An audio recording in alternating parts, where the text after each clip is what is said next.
All right, let's start this webinar. Welcome, everyone. My name is Edouard Clément. I'm the Executive Director at the Energy Modeling Hub. So we are a consortium of Canadian University working in the open source modeling and data space of thing. I'm here today with our colleagues at CICIT and MacroABM to present and launch this exciting new tool. I will be joined by two colleagues, Devin Azevedo from CICIT at UVic and Ishmael Izadi as well, that will be presenting this MacroABM model. During this webinar will be recorded, but feel free to ask any questions using the chat box or the Q&A box, even better, so we can follow those questions during the presentation or at the end. Of course, we'll be also sharing the slides and the recording on our website in a few days, and you'll be invited to contact us if you have any questions. So without any further ado, let me introduce you to Devin Azevedo, Project Director at Open Insights and CIS at UVic. So Devin, the floor is yours. Thanks very much, Edouard, and thanks everybody for joining us. I'll pretty quickly be handing over first to Jose from MacroABM and Oxford, and then he'll be handing over to Ismail. But before that, I'll give just a quick bit of, context. For those who aren't familiar already with the Open Insights initiative, it's a collaboration between the CICIT group at University of Victoria, Energy Modeling Hub, MacroABM group, and the Emerge Lab at SFU. And the goal is to build build, release, and apply an open source energy economy modeling platform for Canada.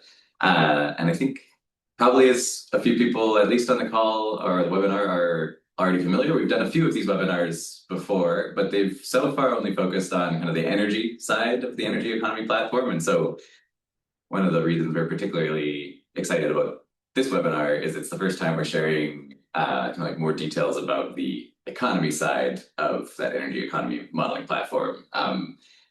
So yeah, very excited about that. And before I hand over to Jose and Ismail, additional things I want to highlight. One is, of course, there's been many more people that's contributed to this model than who are going to be able to present today. So I just want to quickly call out the great work of Ritik Sahu, Luke Stern, Jonas Crash, Omar Atia, and then there's many, many more at Oxford that Jose might either mention or kind of implicitly mention. And then the second thing is, we'll come back to this at the end in terms of kind of next steps and call to action, but we'll start to kind of use this model over the summer and kind of test it in kind of real world projects with the intent of kind of fully open source releasing it in the fall. But if any of what you see here today kind of piques your interest and you think this model could be useful for your organization or yourself individually, please reach out, because we're quite keen on the idea of having people kind of pilot or kind of beta test the Canadian version of this model kind of in parallel with some of that work that we'll be doing kind of leading up to the fall. So yeah, just please do reach out if that sounds of interest. We already have two organizations, one kind of fully planning to do that, one other exploring it. So there'll be a version of that happening anyways, and it'd be great to have more partners in doing that. Okay, and then that's it for me for now. I'll hand over to Jose to give a quick overview of kind of the history of this modeling framework and the motivation for it, and then Ismail will present the Canadian version. Thank you. Hello, everyone. So my name is Jose Moran. I'm a researcher at MacroABM and also an associate at the Institute for Economic Thinking at the University of Oxford, where the model was initially developed. So to give you a very quick overview of this, over the past, I'd say 25 years, and I'd say mostly after the 2008 financial crisis, there has been an interest in developing economic agent-based models with what has been seen as an inadequation of existing economic models to capture certain effects in the economy. These models were initially developed by a bunch of colleagues, mostly in Italy, and later also a bit in Oxford. And around COVID, around 2009, between 2018 and 2020, there was a model that was developed by a researcher at IASA in Vienna, and also the Complexity Science Hub in Vienna, a guy called Sebastian Poledna, who built the first macroeconomic agent-based model where there were some quantitative benchmarks that were done to compare it with the output of existing models. For those of you who may know them, they are DSG models, or dynamic stochastic general equilibrium models. And they really spurred a lot of interest in building macroeconomic agent-based models. So, models that don't really model an economy in equilibrium, but rather model the economy as an adaptive process that evolves in time. And at that time as well, and in great part because of COVID, there was also an interest that was actually taken by Oxford in part because Oxford had done some models to understand the impact of COVID that were actually quantitatively very successful, and then we decided to actually start doing a macroeconomic model that built on what Sebastian Poledna was doing, and to try to improve it, to enhance it, to make it more global and more generic. And parallel to that, you may also be interested in knowing that after COVID, also because of the interest in capturing the inflation dynamics after COVID that were very difficult to understand, there was also an interest in the Bank of Canada to develop macroeconomic agent-based models, which led to the Canvas model that is developed by the Bank of Canada. And so in parallel to that, at the same time, Oxford, as I was mentioning, developed this macroeconomic agent-based model, which we managed to calibrate. And then as we spun out at a startup called MacroCosm, where I work now, we started working in this project and work also with the team at the University of Victoria with the model that they're about to show you. The one thing I'd add just before handing the floor to Ismail is that you may be interested in knowing that there's also a team still at Oxford that is also using the very same model, just using different input data to understand the trajectory of the UK under different climate policies over the next, I'd say, 10, 15 years. So I'll hand over the floor to Ismail, but just before finishing, I also like to credit the people who've worked in this in Oxford. So I'd say the main person is Samuel Wiese, who was the lead developer in this project before me. Also, Jagoda Kazowska, who's worked in this quite a lot. And leading the team that I just mentioned at MacroCB7 is Tom Youngman. So if you want to reach out to any of those people, you can write me an email and I'll be happy to put you in touch. Thanks.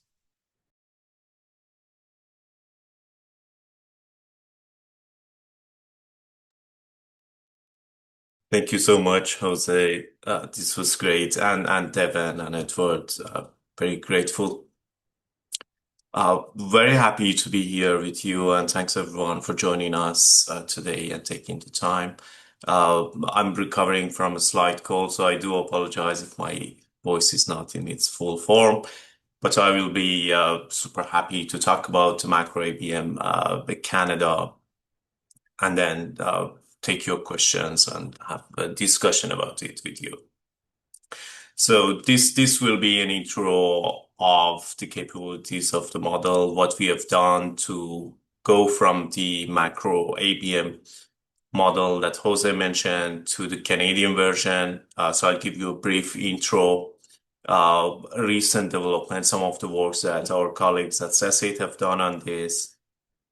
And then we'll focus a bit on the regionalization methodology, and we'll show an illustrative policy analysis. Maybe I should have done this earlier, but I'm smiling that I'm an economist and researcher at CESIT, an associate at ISOVIC at University of Victoria. So we'll start with an intro to the model. Good. So just this aside. Jose and Devin mentioned that MacroABM, the Canadian version, came around following the work people have done at INET Oxford and MacroCosm on the MacroABM framework.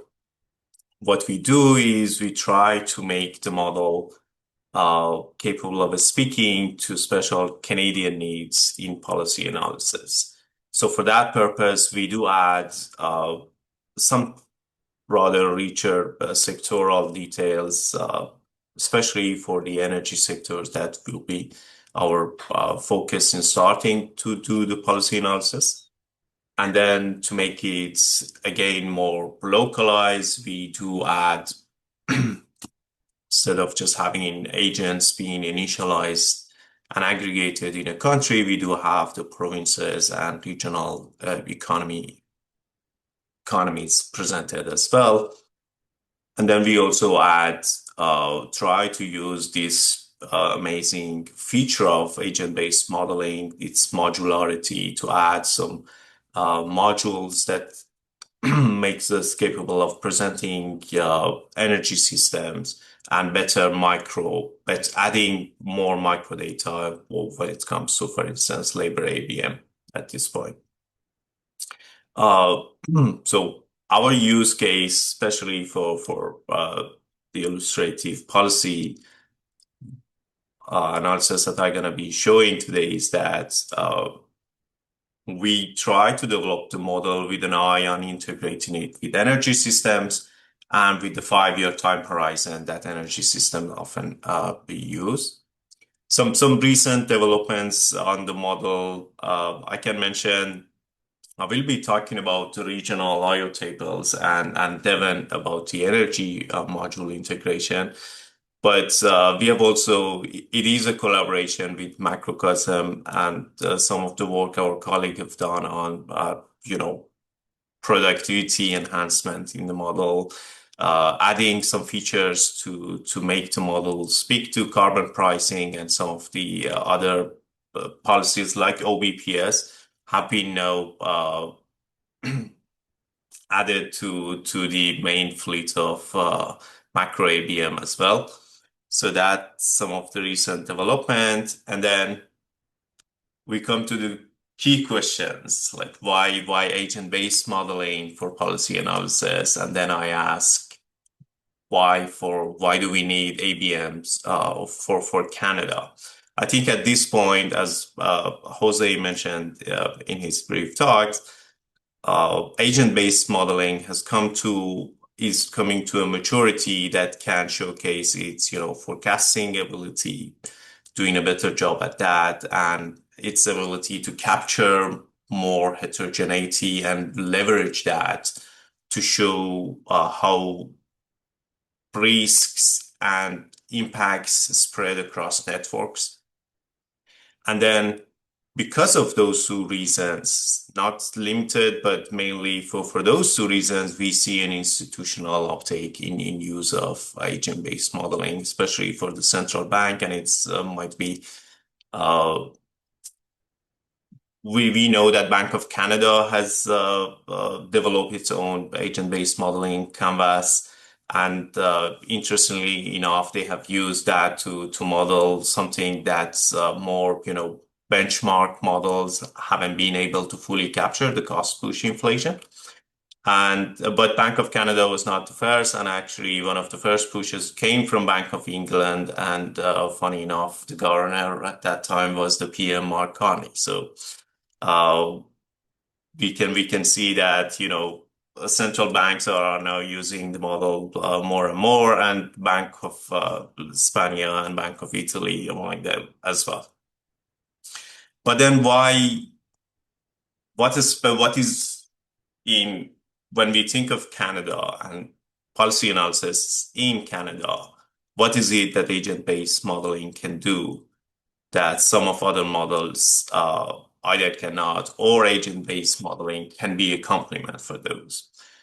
I would say that ABMs, the way they're structured and the way that they do the work of, the policy analysis, allow us to do two things. One is that they allow some partial adjustment to appear. And the other one is that they make the paths itself observable too. And both of those matter a lot for Canadian environment, because we do sometimes have national goals, federal goals, but the transmission channels are often regionalized and provincial. So if we do have the models that can allow us to observe those regional effects, those some local effects, that would be an addition itself. And then we also know that some of, be it in the energy, be it in the labor market or other industrial policies, sometimes policy has a target, but it's important if we don't get to the target where we end up. And that depends on the bottlenecks, uneven adjustments that the economy often realistically present us with, and ABMs are able to speak to those. So with that in mind, now I want to talk a bit more about the other part of work we have done to make it to make the Canadian version of the model, which is the regionalization methodology. At this point, that has been we have spent lots of time and energy on this, and we think it is worth it because we see in a minute that what we add, especially the interprovincial symmetric IO table that comes with the pipeline in the MacroABM Canada, it itself a relatively novel product as well. But to start speaking about like the methodology of a MacroABM, the way it works is that we can just say there's a feedback loop between macro aggregates and micro behaviors. And to utilize that feedback loop and use it for policy analysis, what we do is that we give the macro identities, we use the macro identities to anchor the system. We want to say how much is produced in Canadian economy in each provinces, what are its elements, and then we use that in form of an input-output table to initialize the model. Then the next step in the agent-based modeling is often that agents form expectations, and there are some rules for their behavior, and they do set some targets. And then when we run the model, the dynamics are formed in the model. So that initialization is like a backbone of the model. It is very key that we initialize the model with a realistic cross-section of the economy. And then after that, with solid rules and behavioral regulations that we put in place, we can expect to see realistic dynamics as well. MacroABM in and of itself is built around the, at least for the initialization part of it, it uses the OECD structure, the OECD intercountry IO tables, which are built around each country's economy, its structure, and the trades they have with other countries within 76 of them in the OECD data. What we do is that we make it more granular, and we treat each province like a country. And we do capture their international trade and their trade with other provinces as well within Canada. So to just maybe give you a sense of what is inside, like in agent-based modeling, you can think of this is just British Columbia is an example of a province that we have here. You do see all these different agents within a province. We do have households, firms, provincial banks, and provincial government. So all the flows in economy are presented with the relationships we have for these agents. And then we do have a few of these provinces, they do have the interprovincial trades with each other. And then you do have some agents very specific to like federal government or Bank of Canada, which make the decision at the federal level. A similar setup would be used in the MacroABM model, but for the countries. On the side, you can see what, in addition to regionalizing the IO table, and prior to that, we have tried to make the model speak to some of the pressing demands in the energy policy analysis as well. For that purpose, we have added some further sectoral disaggregations in what currently is presented in the OECD data. So we do have, for instance, we do have for the electricity generation, we add some subsectors, so we can detect, we can have, let's say, clean and more conventional electricity generation. And then for the extracting industries, we can have oil, natural gas, and coal instead of just one lump sum. Similar thing for the mining sector, we have done. But how do we do it? How do we do this regionalization? Where do we get the provincial data, and what kind of data we have on it? What kind of data we don't have on it? This is maybe the crux of the matter. We do have some data. StatCan, Statistics Canada provide us some data on from supply use tables to the provincial symmetric IO tables that are built using those supply use tables, which for each province tell us how different sectors have this flow of inputs and demands with each other within each province, and then give us some information about the kind of relations they have with other provinces. But if, let's say, in the box in the middle, if we were looking to see a certain sector in BC, how much they sell to a certain sector in Alberta, and you can imagine 10 province, 50 sector, we're going to have a 250,000 matrix, 250,000 cell matrix that we need to fill in to get all those sectoral flows. Do we have data on those? Do we know exactly how much is flowing from each industry to other industries in other provinces? We do not observe that in data sources out there. So one thing we do actually for our model is that we use all the data that is available to us, putting all the guardrails to keep the aggregates that we observe to create that flow matrix. And that would be part of the data that would be released with the model, hopefully on Coder's database as well.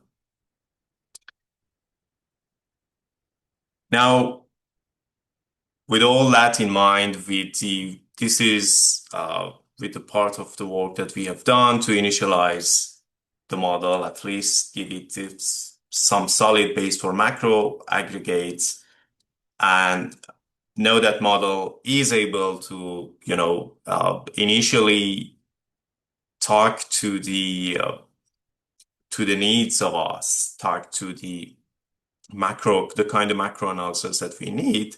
We want to go ahead and show you some illustrative policy analysis. Why illustrative? Because it is not, this scenario design is just to showcase some of the outcomes that model can present, some of the heterogeneities that it can capture, and it is not a direct representation of an actual policy out there. But what are the policies themselves? Let's think of two sets of policy that they share one thing in common. Policy itself is that can a fixed budget public energy investment program produce different macro responses depending on its sector mix? Let's imagine federal government puts in place $4 billion a year, 1 billion per 4 provinces, per each province in a set of 4 of BC, Alberta, Ontario, and Quebec. And they can do it in 2 ways. In one scenario, the way they spend this is that, we call it clean-only policy. They spend half of it on construction to make the build out, or for the other half, 50% that they want to spend on electricity generation.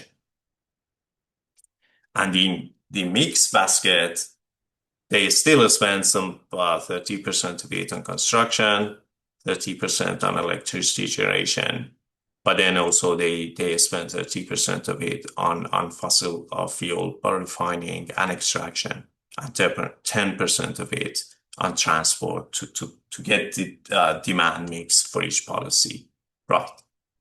So we want to see how in these earlier steps, model is responding to impacts of these policies on GDP, on jobs, number of employees, distributional impacts of this policy, and then investment impacts of it.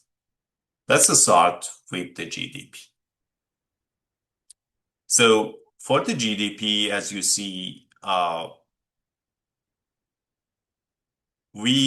we see in this graph is that we see a rather expansionary response, but a modest response. And I would say modest because the intervention itself is modest. It is like spending $4 billion a year would be for a period of 3 years. It would be around like 0.2% of Canadian GDP starting in 2021.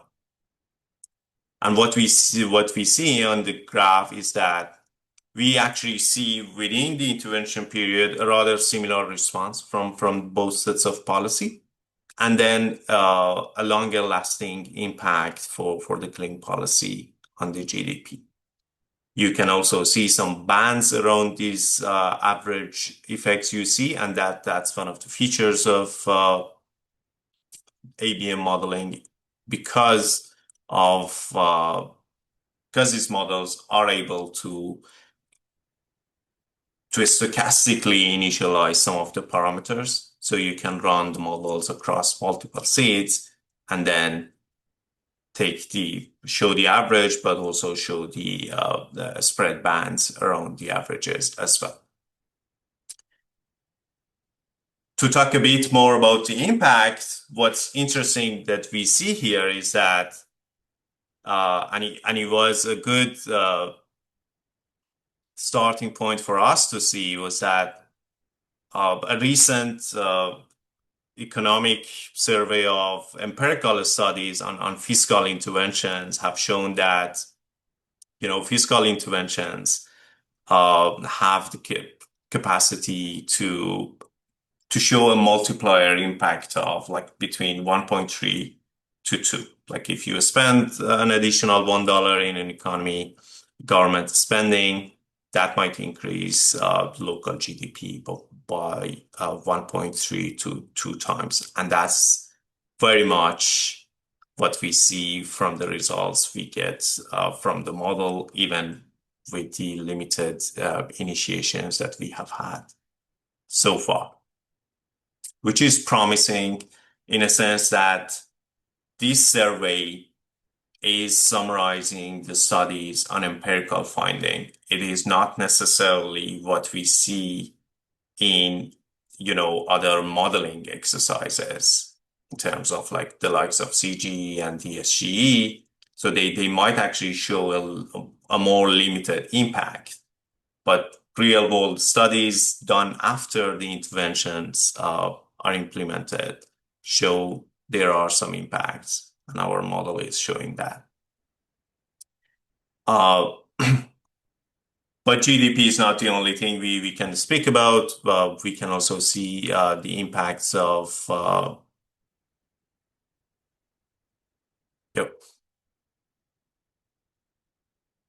Sorry, apologies. There's a mistake here in showing the employment impacts.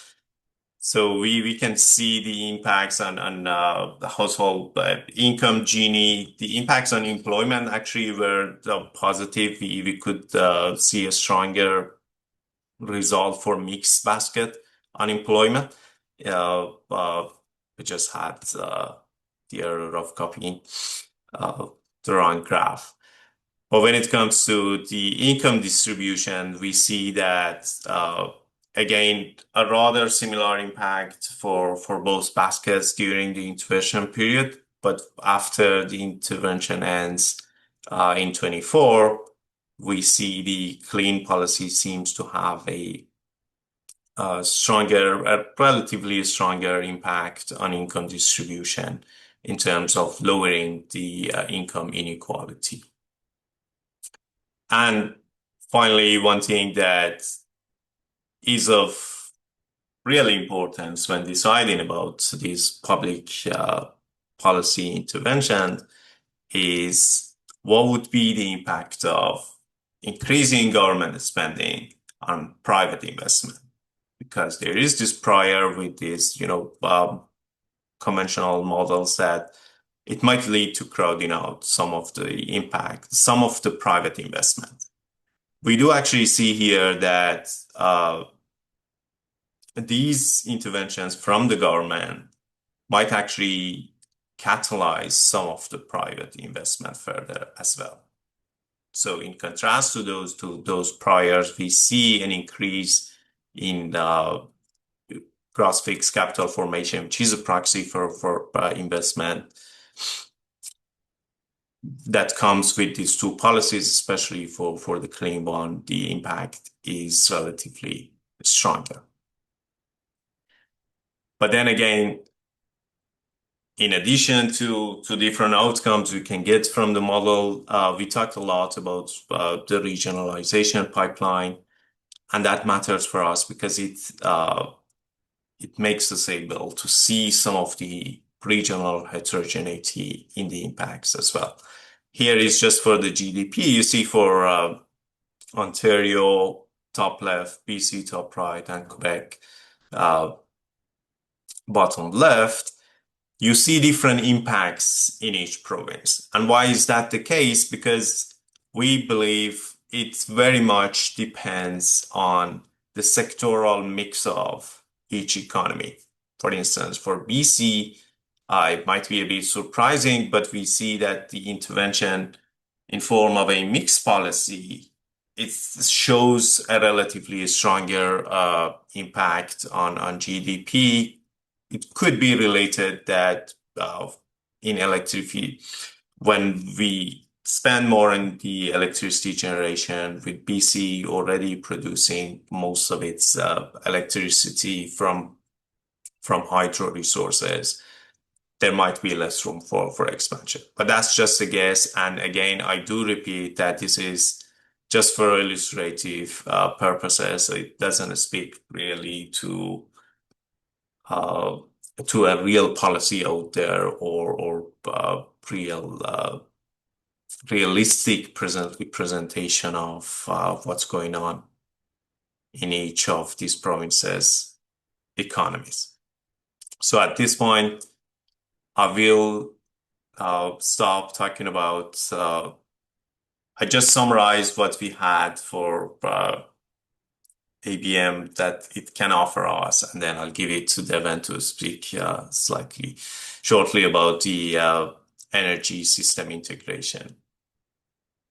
So what we see is that, again, when I just showed the results for the GDP, the impacts we see for these policy interventions, the positive impacts on the GDP, we might ask ourselves that in conventional modeling exercises, we do often assume full employment assumption. So all inputs are in the best use model. We are in equilibrium. Resources are used optimally. And in such a case, you would expect an intervention might actually result in crowding out, some of the private investment, as I mentioned before, or results or doesn't result in an expansionary impacts that governments expect, because there are, for instance, there are not some unemployed inputs, labor to be used for these expansions. But that's not the case with the ABMs. In the ABMs, because they are not relying in having equilibrium at every single point along the way, they are able to have unused resources and unused capacity in the economy, which is, realistically speaking, often the case as well. Not in every sector we do have shortage of labor at the same time, for instance. And for that reason, that's more realistic design allows ABM to speak to policy impacts better and show some of the path dependencies. We saw in some of the graphs that when the intervention ends, some of the impacts stay longer or even strengthen after that. And that comes from the design of ABM that allow for some path dependency. Example of it being electrification. There are often tipping point arguments for electrification. If you use it more at some point, people start using it even further and adopting it in different industries. So that would be a different way to conventional modeling, that often small interventions tend to not show up in the aggregate impacts as well. With that, I will hand it over to Devon, and I would be happy to take your questions later as well. Wonderful, thanks, Ismail. I'll just, I guess in the next 5-6 minutes, just give a quick overview of the integration that we've been working on, between the MacroABM CA that Ismail has just presented on, and the energy side of the M3 modeling platform. And then we're going to try to, or I think we will leave then the last 15 minutes for questions. So either please drop them in the chat, or I guess we'll have to drop them in the Q&A, and then we'll go through them in those 15 minutes. But first, this is just kind of a sneak peek at what we've been developing. We're going to host a separate webinar kind of fully on the integration between the energy system side of the M3 platform and this model, but I just want to give a quick overview. One, to hopefully generate some interest and excitement, but then two, also highlight that one of the main, or really the main use case we envision for the MacroABM is to be used in tandem with an energy system model. So I would say we're pretty keen on, hopefully this, others might be interested in kind of using this as a standalone model, but we're probably going to be using it in the context of kind of energy system transition questions and energy policy questions. So to give that quick overview, you go to the next slide.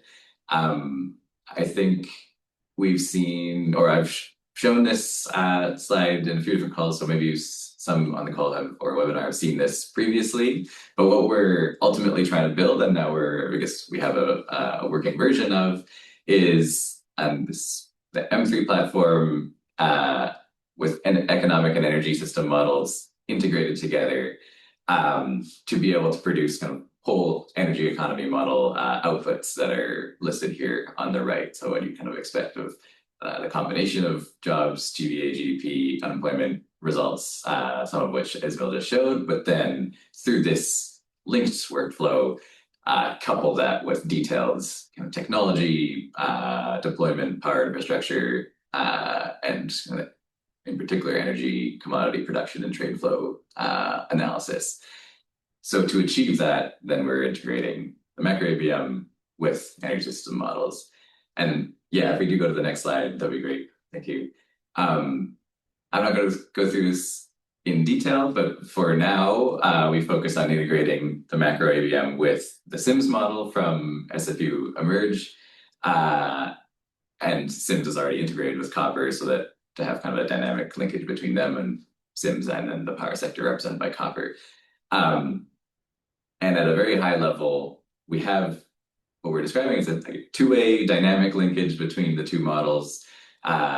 SIMS and copper, so I'll start on the right and go to the left. SIMS and copper provides the MacroABM with how much of each energy type firms in each sector in the MacroABM, or at least in energy-intensive sectors, should be using. It also provides information on how many capital inputs per unit output should be used to when using that energy. And then it also provides, in particular, we're focused on electricity prices, but we align all energy prices between the two models. So that's what flows from the energy system to the economic system, and then the economic system provides kind of growth trajectories that we then provide to each sector in SIMS and copper, and then we iterate until we get some kind of convergence. So that's the high level of what we developed.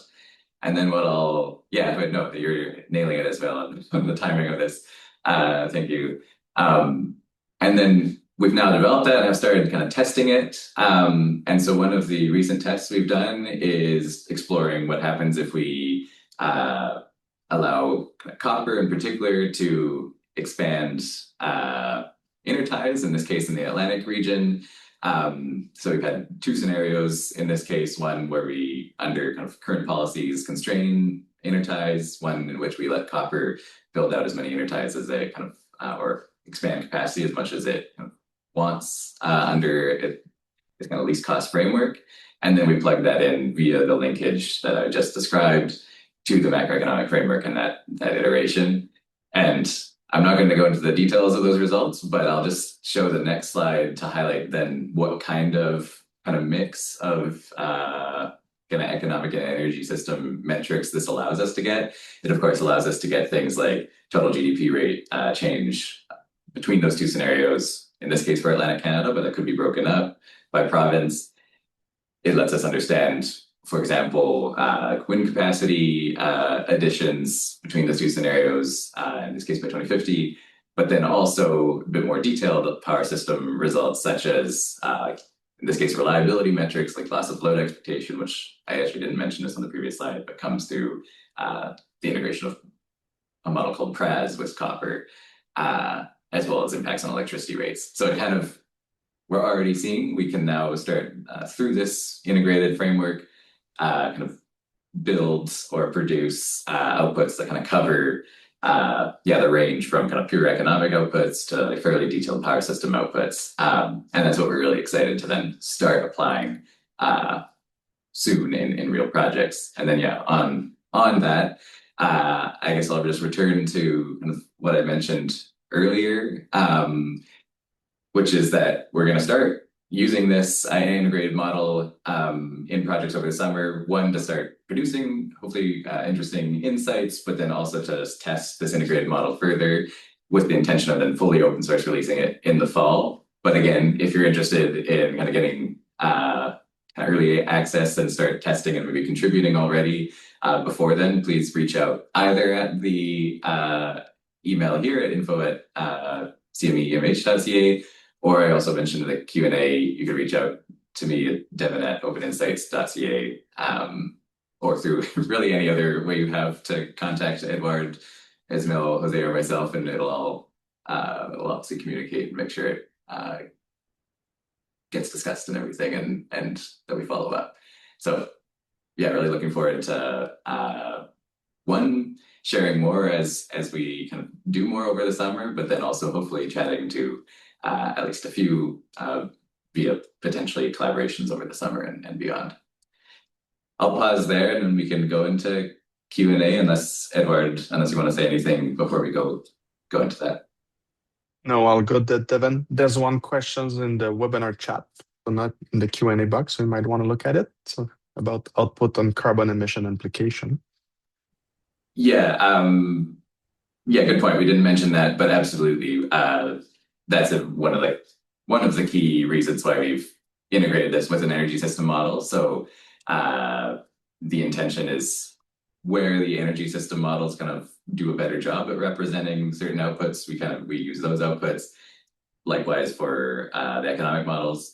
In this case, Sims and Copper on the energy system side do a better job of that. So when we create these kind of integrated scenarios, indeed, we're using emissions results from Sims and Copper, and then making sure that's kind of self-consistent with the economic side. But absolutely, that's a key output. Great. There's some questions in the Q&A. I think you can answer, or maybe you smile.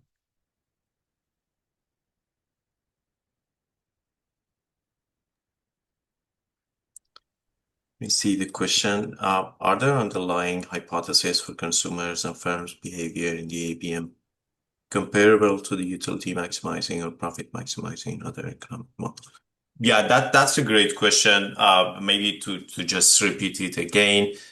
Question is asking, we do mention that ABMs do not use necessarily the utility optimizing assumptions of more familiar models like the CG and DSGEs. So the question is asking, those assumptions that ABM make, are they comparable then to those more familiar assumptions?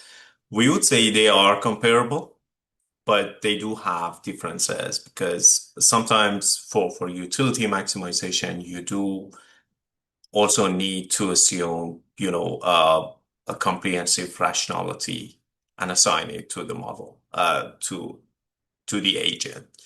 But in the agent-based modeling, there is some rationale behind every agent's decision, but it doesn't rely on like a full comprehensive rationale. It could be a bounded rationality, it could be a myopic and adaptive decision making.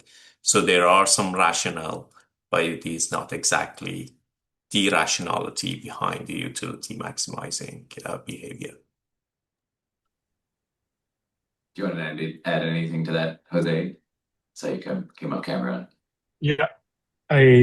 So the thing I would add is that you can do utility maximization within agent-based models. That is possible, but the way it's done is slightly different. So, if you take standard macro frameworks, like Hank models or whatever, typically you'll do expected utility maximization, and you really have to think about what that expectation means. And in most models, that expectation is taken with regards to in a model consistent way. So it's an expectation that is consistent with the model. So an expectation that is taken with the probability distribution of the model itself. So it's as if everyone knew all the rules of the game, everyone knew how the economy works, etc. In ABMs, that's not the case. It's more of an adaptive expectation, but you can do that. So that's one thing. And the second thing would be about how these assumptions are made, in the sense that typically, in many models, you'll not just couple these utility maximization, but you'll do utility maximization, profit maximization under market clearing. And that hides a lot of assumptions because, it's as if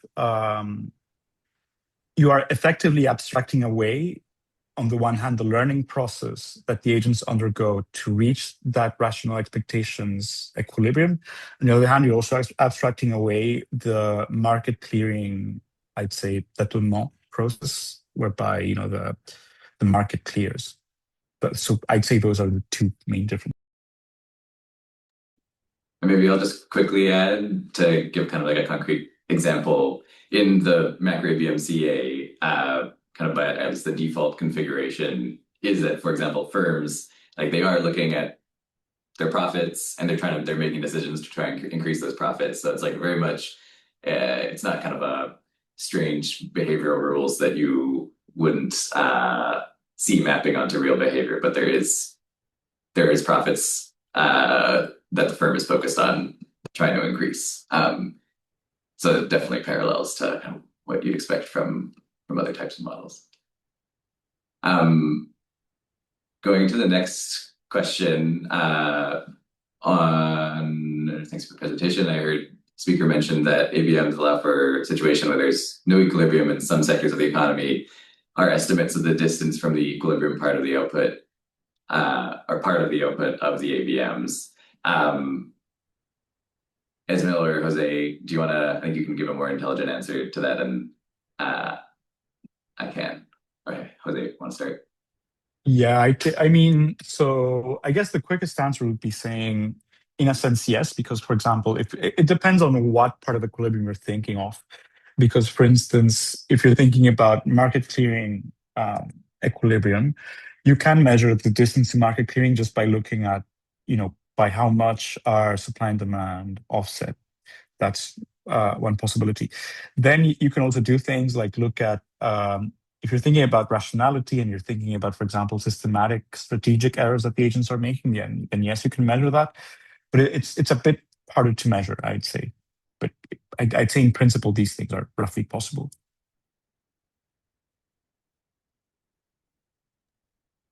Great, thanks, Jose, and thanks for the question. Esmail, flag if you want to jump in on that, but otherwise I'll move on to the next one in the interest of time. Yes, please do so.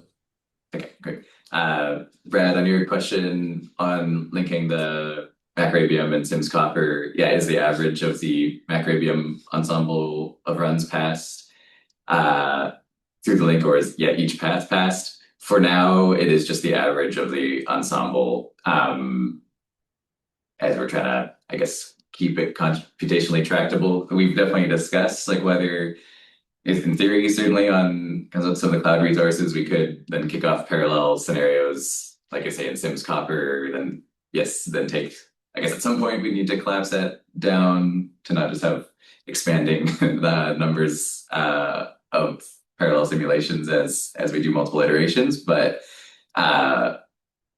we are intending to revisit that. But for now, it is just the average that's passed between or passed from the MacroABM to Sims Copper. And definitely interested in discussing that more as we discuss that, improving that integration. On Doug's question, I guess I can take that because I know it's or I'll try to take it, I guess, because there's others on our team that are definitely more the developers as well as the experts on both power sector in general, but then certainly Copper PRAS. But I can give the really quick answer, which is that Copper essentially provides the grid configuration in future years to PRAS, and then PRAS, as you may know, then the probabilistic resource adequacy model. So then it runs, I think, usually by default tens of thousands of simulations kind of on that configuration with different probabilities of certain assets and like as in generators and transmission lines failing, and then calculates things like LOLE from it. But if you're interested in any more detail than that, I'd be very happy to connect you to Maddie Siegel on our team, who will be able to answer it in much more detail than I was able to. And then on Kali's question, is there any ability for users to input custom labor calibration assumptions for specific subregions? Yeah, absolutely. So actually something we haven't mentioned, didn't go into really any detail, I guess, in this presentation is we have both. We have the MacroABM, and then it's connected to what we kind of describe internally, at least as a separate model called the LaborABM, but it's very kind of interconnected with the MacroABM. And particularly there, we have actually already explored breaking out the biggest provinces, so Quebec, Ontario, Alberta, and BC, into at least kind of urban, rural subregions. We, of course, are kind of limited on, at least for now, what data we can get from StatsCan without going into research data center. But certainly if somebody had more data allowed for more granularity or wanted to go into research data center, which we actually are exploring through other projects, you can add a lot more customization and a lot more granularity there.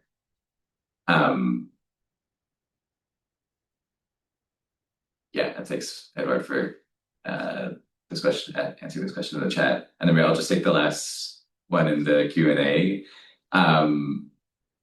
Any mean field approaches used in these models? I'm hoping that Jose or Esmail are more familiar with the term mean field than I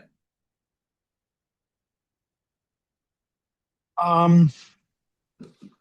So it depends. I'd say in some sense you could say that agents can respond to mean field, like you can say that agents can respond to a very local signal or that they respond to a global signal. So in that sense, you can say that there can be some mean field approximations.